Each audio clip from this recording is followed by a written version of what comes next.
Hello guys, welcome to my YouTube channel. इस particular lecture में हम बात करेंगे सेल मेडिएटेड इम्यूनिटी के बारे में, या इसे शॉर्ट में CMI कहते हैं। तो सेल मेडिएटेड इम्यूनिटी किसका पार्ट है? एक्वायर्ड इम्यूनिटी का पार्ट होता है ये। ओके, और ये किसके द्वारा जनरेट होती है? तो ये जनरेट होती है टी लिम्फोसाइट के द्वारा या टी सेल के द्वारा इसका प्रोडक्शन या इस ये बनती है। ओके, तो किससे बनती है? टी सेल के द्वारा। ओके, तो इससे पहले हमने बात करी थी किसके बारे में? बेसिक जो कैरेक्टर्स होते हैं, बेसिक चीजों के बारे में हमने बात करी जो एक्वायर्ड इम्यूनिटी में पाई जाती हैं। अब देखते हैं हम CMI के बारे में, सेल मीडिएटेड इम्यूनिटी क्या होती है। ओके, अब आगे पहला पॉइंट देखते हैं। This type of immunity is caused bye T lymphocyte. किसके द्वारा होती है ये? टी लिम्फोसाइटिक जो सेल होती हैं उनके द्वारा ये होती है। ओके, दूसरा पॉइंट देखते हैं। This is caused cellular immunity because it occurs near the cell or inside the cell by the action of the activated T cell। इसे सेलुलर इम्यूनिटी क्यों कहते हैं? क्योंकि ये नियर द सेल जनरेट होती है या इनसाइड द सेल इसका प्रोडक्शन होता है by the action of the T cell. Okay, next point देखते हैं। T cell act directly as activated T cell. Okay, ये एंटीबॉडीज का प्रोडक्शन नहीं करती हैं। ओके, तो ये डायरेक्टली एक्टिवेटेड टी सेल की तरह वर्क करती हैं। आगे देखते हैं। T cell are various type, बहुत टाइप की हो सकती हैं टी सेल। जैसे इफेक्टर टी सेल्स होती हैं, या इसे हम साइटोटॉक्सिक ऑफ किलर कहते हैं। हेल्पर टी सेल होता है कुछ, जिसे हम TS सेल कहते हैं। सप्रेसर सेल होती हैं जिसे TS सेल कहते हैं। फिर किलर टी सेल होती हैं एंड मेमोरी टी सेल्स होती हैं। और जो इफेक्टर टी सेल होती हैं, फर्दर इनका आगे भी डिवीजन किया जाता है। एक क्या होता है? DTHL होता है, और दूसरा CTL होती है ना। तो ये किसके टाइप हो गए? CTL, sorry, effector T cell के। आगे देखिए, एक नोट करके लिखा इंपॉर्टेंट पॉइंट है। In AIDS T4 cells are destroyed by the, जो T4 सेल होती हैं वो डिस्ट्रॉय कर दी जाती हैं, जिन्हें हमने क्या कहा था? हेल्पर टी सेल या टी हेल्पर सेल कहते हैं इनको। तो ये डिस्ट्रॉय कर दी जाती है किसके द्वारा? HIV virus. तो जिस आदमी को क्या होता है? एड्स होता है, तब उसकी जो हेल्पर टी सेल होती है, T4 सेल होती है, वो डिस्ट्रॉय हो जाती है। ओके, आगे देख लेते हैं मैकेनिज्म ऑफ एक्शन इसका क्या है। तो मैकेनिज्म ऑफ एक्शन इसका देखते हैं। The mechanism of action of cell mediated immunity is given below. पहला पॉइंट देखते हैं। When antigen enter the body, जब एंटीजन हमारी बॉडी के अंदर एंटर करता है, ये निगल लिया जाता है। Swallowed by, it is swallowed by the macrophage. Macrophage क्या होता है? एक मैच्योर मोनोसाइट होती है।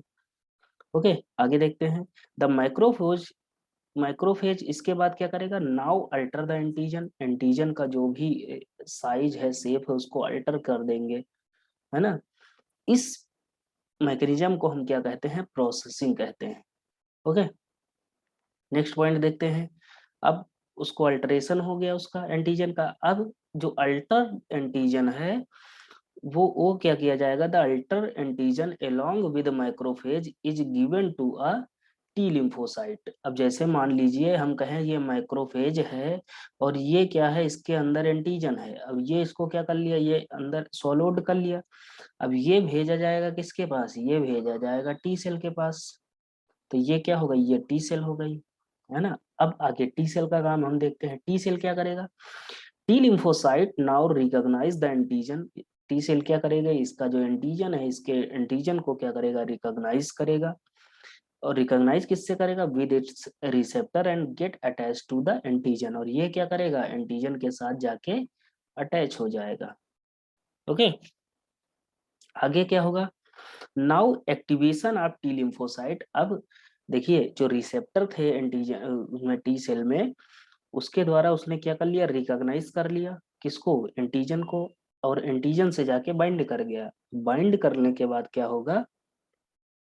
इस टी लिम्फोसाइट का एक्टिवेशन हो जाएगा।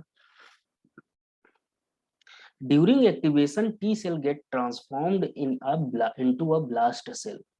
और एक्टिवेशन के दौरान क्या होता है, टी सेल ट्रांसफॉर्म हो जाती है और एक नई सेल का फॉर्मेशन करती है, जिसे हम क्या कहते हैं, blast cell. Blast cell and it multiplies to produce several daughter cell. और जो ब्लास्ट सेल होती है बहुत सारी सेवरल डॉटर सेल का फॉर्मेशन कर देती है। ओके, आगे क्या होगा, इफेक्टर टी सेल, जिसमें क्या होंगी, इफेक्टर सेल्स होंगी और रेगुलेटरी सेल्स होंगी।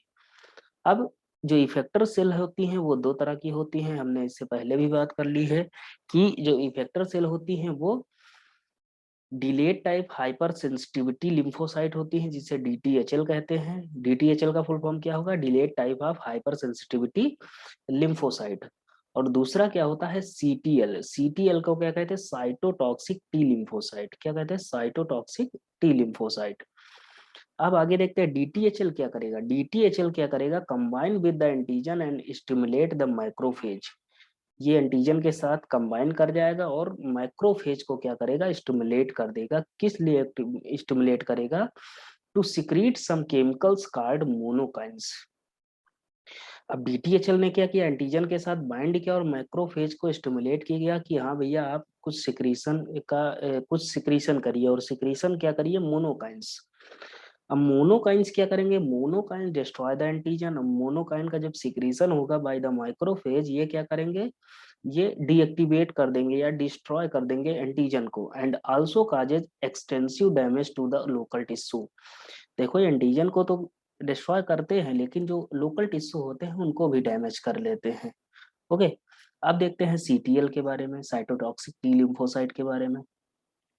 On the other hand secrete chemicals called लिम्फोकाइंस।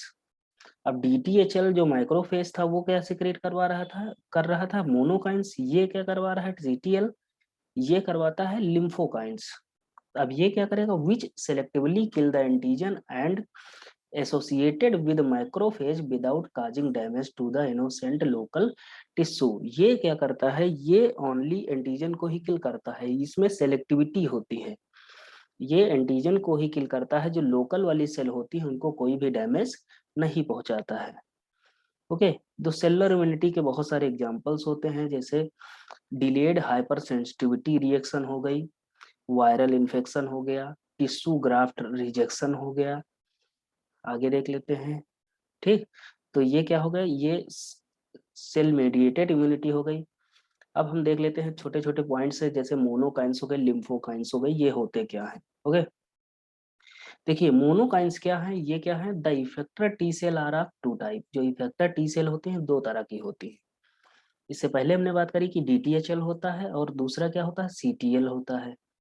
तो डीटीएचएल क्या करता है, ये क्या करता है, कंबाइन करता है एंटीजन को, एंटीजन के साथ कंबाइन करता है। अब देख लीजिए, जैसे डीटीएचएल क्या करता है, डीटीएचएल हो गया, डीटीएचएल क्या करेगा, कंबाइन विद एंटीजन एंड क्या करेगा, stimulate stimulate macrophage to secrete. क्या सिक्रीट करवाएगा, मोनोकाइंस, है ना। मोनोकाइंस क्या करेगा, मोनोकाइंस क्या करेगा, डिस्ट्रॉय करेगा। डिस्ट्रॉय किसको करेगा, एंटीजन को। और नुकसान किसको पहुंचाएगा, लोकल सेल को। समझ गए। अब बात आती है लिम्फोकाइंस की। तो ये हो गया मोनोकाइंस के बारे में, इतना ये याद कर लेना। बाकी बहुत ज्यादा थ्योरी में हमें नहीं जाना। लिम्फोकाइन का सिक्रेशन कौन करवाता है, साइटोटॉक्सिक टी सेल करवाती है। ये क्या करवाती हैं, लिम्फोकाइन का सिक्रीशन करवाती है। क्या करवाती हैं, अब ऊपर देख लेते हैं थोड़ा। जैसे ये क्या हो गई, जैसे लिम्फोकाइन हो गई। लिम्फोकाइन जो होती हैं इनको देख लेते हैं। जैसे हमने बात करी सीटीएल के बारे में। सीटीएल क्या करवाती हैं, लिम्फोकाइन का सिक्रीशन करवाती हैं। लिम्फोकाइन का सिक्रीशन, लिम्फोकाइन सिक्रीशन। ठीक, इसमें क्या होता है, बहुत ज्यादा सेलेक्टिविटी होता है, सेलेक्टिविटी होती है इसमें। ये क्या करते हैं, kill only kill only to the antigen, ये ओनली एंटीजन को किल करते हैं। Do not damage, do not damage to local cells. अब इसमें क्या होता है, इसमें बहुत ज्यादा सेलेक्टिविटी होती है, ये ओनली किसको करते हैं, ये खाली एंटीजन को ही मारते हैं या डिस्ट्रॉय करते हैं, और जो लोकल सेल होती है उनको कोई भी नुकसान नहीं पहुंचाते हैं। ओके, तो ये हमने बात कर ली किसके बारे में, सेल मीडिएटेड इम्यूनिटी के बारे में या CMI के बारे में। ओके, नेक्स्ट लेक्चर में हम बात करेंगे ह्यूमोरल मीडिएटेड इम्यूनिटी के बारे में। ओके, इसकी बात करेंगे ह्यूमोरल इम्यूनिटी के बारे में या एंटीबॉडी मीडिएटेड इम्यूनिटी के बारे में। ओके, तो अगर लेक्चर पसंद आया हो, अगर आपको कोई भी बेनिफिट अगर इस लेक्चर से मिल रहा है, तो वीडियो को लाइक करिएगा, अपने फ्रेंड्स को शेयर करिएगा और चैनल को सब्सक्राइब करिएगा। Okay, thank you.